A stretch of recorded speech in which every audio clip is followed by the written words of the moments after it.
কবি সুফিয়া কামাল হলের মেয়েরা আমরা হল মিছিল নিয়ে রাজু ভাস্কর্য পরিদর্শন করে হল চত্বর হলপাড়া হয়ে আবার এই রাজু ভাস্কর্যে আসি। এরপরে আমাদের ঢাকা বিশ্ববিদ্যালয়ের প্রত্যেকটা হল থেকে ছেলে মেয়েরা মিছিল নিয়ে এই রাজু ভাস্কর্যে আসে এবং আসিয়ার ধর্ষকের ফাঁসির দাবিতে আমরা আজকে এখানে অবস্থান করেছিলাম। আজকে এই প্রোগ্রাম শেষে এই রাজু ভাস্কর্য থেকে ঢাকা বিশ্ববিদ্যালয়ের শিক্ষার্থীদের পক্ষ থেকে আমরা ধর্ষণ বিরোধী মঞ্চ ঘোষণা করলাম।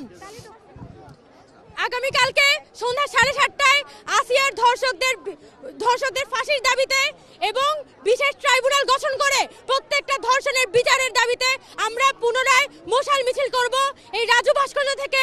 আগামীকালকে 7:30টায় সন্ধ্যা 7:30টায় ইফতারির পরে আমরা প্রত্যেকটা হল থেকে মিছিল নিয়ে এসে এই রাজু ভাস্কর্য থেকে আমরা মশাল মিছিল বের করব। এটাই আমাদের আগামীকালকে কর্মসূচি। মানে আমরা বলতে চাই যে আগামী 24 ঘন্টার মধ্যে এই যে ধর্ষকদেরকে ধরা হয়েছে তাদেরকে আদালতে হাজির করতে হবে।